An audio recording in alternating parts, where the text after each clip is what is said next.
HSC 2025 Dhaka বোর্ডের শেষ question physics first পেপারের, সেটা হচ্ছে 8ম নম্বর কোশ্চেন, যেটা হচ্ছে আমাদের অলমোস্ট নিউটনিয়ান বলবিদ্যা দিয়ে হয়ে যাওয়ার কথা। আচ্ছা, তাহলে এটা হচ্ছে কোশ্চেন, এটা হচ্ছে আমরা সলভ করে ট্রাই করি।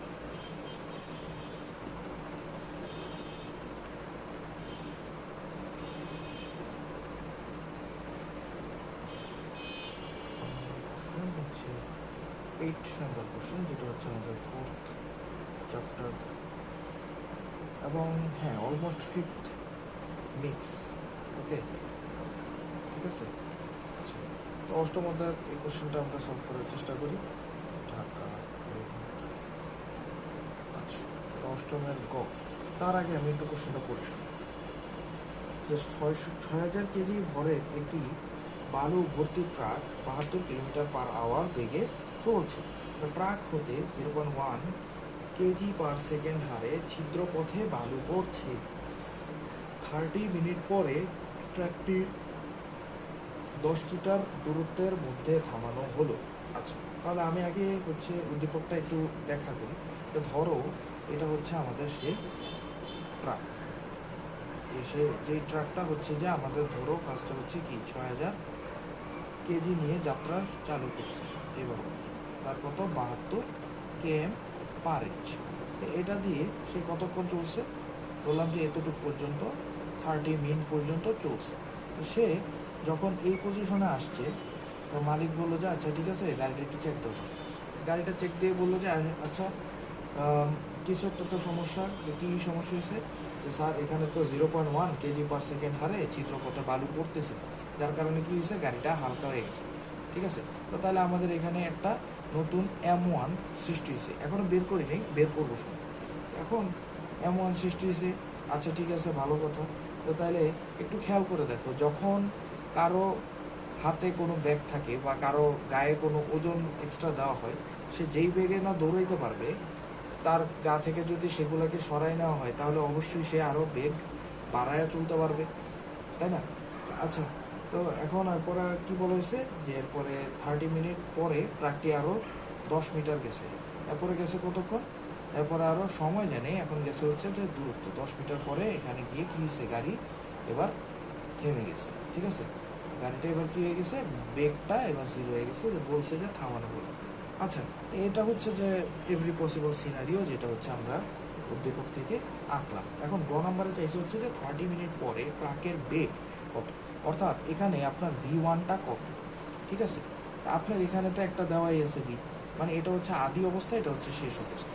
তাহলে এখন আমরা যদি বাই এনি চান্স যে এখানের M1টা বের করতে পারি, তাহলে আমরা ভরবেগের সংরক্ষণ সূত্র অনুসারে এই V1টাও বের করতে পারবো। আচ্ছা, এখন আপনাদের মনে অনেকেরই কোশ্চেন থাকতে পারে যে স্যার হয় ভরবেগের সংরক্ষণ সূত্র, এটার জন্যই আমি উদাহরণটা দিয়েছি, যে আপনার গায়ে যদি কোনো একটা ভর বেশি চাপানো থাকে, তাহলে আপনি দৌড়াইতে পারবেন না, এটাই হচ্ছে স্বাভাবিক কথা। আর যদি আপনার থেকে সেই ভরটাকে, মানে এক্সট্রা ভরটাকে সরিয়ে দেওয়া হয়, তাহলে আপনি ইজিলি দৌড়াইতে পারবেন। ঠিক আছে, তাহলে আমরা ফার্স্টে হচ্ছে যে আমাদের M0, যেটা হচ্ছে 6,000 কেজি, সেটা লিখে নিই।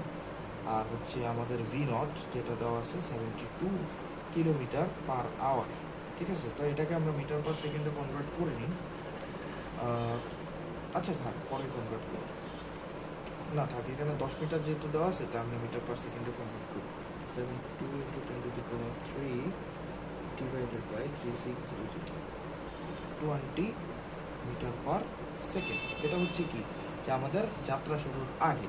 এখন 30 মিনিট পর আমাদের এখন M1টা কত হয়ে গেছে, M1 হয়ে গেছে যে আমাদের দেখো 6,000 কেজি তো আগে ছিলই, এখান থেকে এখন কি প্রতি মিনিটে বা প্রতি সেকেন্ডে এখানে কিছু পরিমাণ কি হয়েছে, যে বালু তো পড়ে গেছে, তাই না? তাহলে দেখো এখানে বলা আছে প্রতি সেকেন্ডে, প্রতি সেকেন্ডে, প্রতি সেকেন্ডে, যে দেখো এক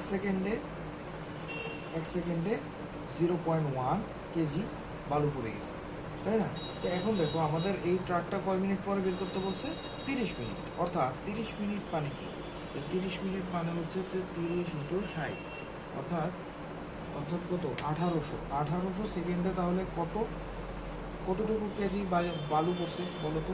তাহলে 0.1 ইন্টু 1800, অর্থাৎ 180 কেজি পরিমাণ কি হয়েছে, বালু পড়ে গেছে। অর্থাৎ 180 কেজিটাকে আমরা যদি মাইনাস করে দিই, অর্থাৎ এই পজিশনে, তাহলে আমরা কি M1টা পেতে পারবো। তাহলে 6000 মাইনাস 180, ওকে।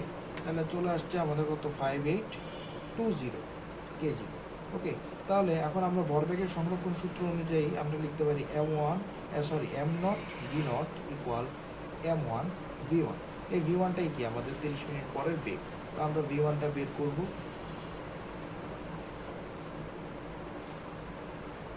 M0 হচ্ছে আমাদের কত, 6000, আর V0 হচ্ছে 20, আর এটা হচ্ছে 5820।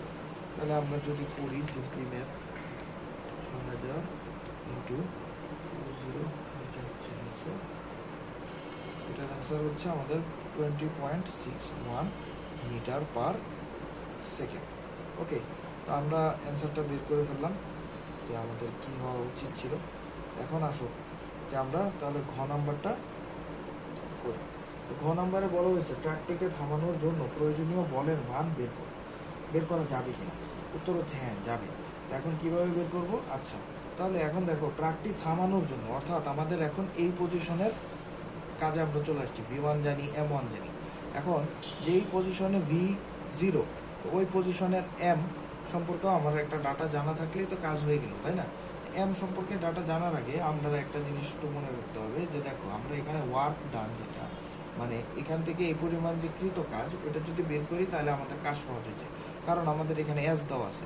তো W ইকুয়াল FS যদি করি, তাহলে আমরা Fটাকে বের করতে পারলেই কি আমরা বাধাদানকারী বলটা পেয়ে যাব। এখন W মানে কি, ওয়ার্ক মানে কি, ওয়ার্ক হচ্ছে এখান থেকে এই পর্যন্ত। এখান থেকে এই পর্যন্ত ওয়ার্ক কিভাবে বের করা হয়, কোনো একটা গতিশীল বস্তুর ক্ষেত্রে ওয়ার্ক ডান বের করার ফরম্যাট হচ্ছে যে আমরা ফাইনালি যে গতিশক্তি অর্জন করি মাইনাস আমরা ইনিশিয়ালি যে গতিশক্তিতে ছিলাম। অর্থাৎ এই পজিশনের মানে আমরা যদি ABC দিই, ABC, অর্থাৎ সি পজিশনের গতিশক্তি মাইনাস বি পজিশনের গতিশক্তি, অর্থাৎ ইকে সি মাইনাস ইকে বি, ওকে। তাহলে ইকে সি এর জন্য আমরা লিখলাম হাফ এম, তো এটার একটা নাম দেই যে M2 দেই, M2।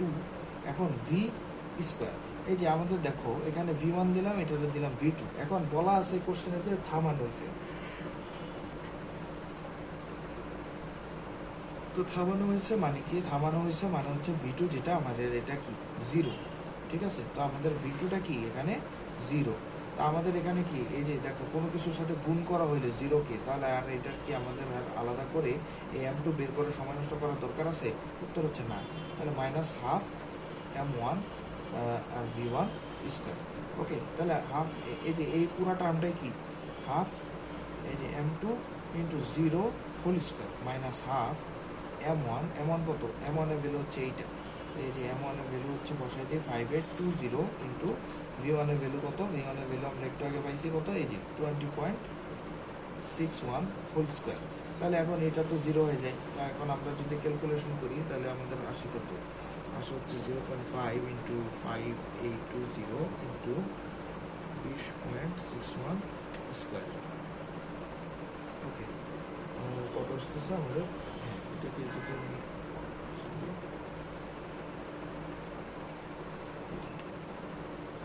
এটা হচ্ছে আমরা লিখতে পারি যে হ্যাঁ এখানে মাইনাস সাইন, মাইনাস লিখলাম, এরপরে হচ্ছে কি 1.236 ইন্টু 10⁻6 জুল, ওকে। তাহলে আমরা ওয়ার্কটা পেয়ে গেলাম। এখন ওয়ার্ক ইকুয়াল আমরা কি বললাম, যে ওয়ার্ক ইকুয়াল আমরা জানি আবার F ইন্টু এস, তাই না। এফ এস হলে আমরা এফটাকে বের করতে হলে জাস্ট এস দিয়ে এটাকে ভাগ করতে হবে। এখন এস কত, এস হচ্ছে এটাকে থামাইতে গিয়ে আমরা কি কয় মিটার অতিক্রম করছে, 10 মিটার। তাহলে এটাকে জাস্ট আমরা কি করবো, ভাগ 10 করে দিলে কি আমরা অ্যান্সার পেয়ে যাবো, ঠিক আছে।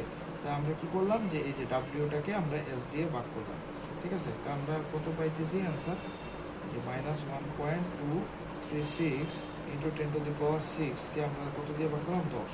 তাহলে আমরা বাধাদানকারী বল যেটা আমাদের কাজ হয়েছে ওইটাকে আমরা বের করলাম মাইনাস 1.236 ইন্টু 10⁵ নিউটন। এটাই হচ্ছে আমাদের কি বাধাদানকারী বল, যেটা আমরা বের করলাম, ঠিক আছে। এভাবে হচ্ছে যে আমরা সলিউশনটা করে থাকি। এটা হচ্ছে আমাদের গ এর অ্যান্সার, আর এটা হচ্ছে আমাদের গ এর অ্যান্সার।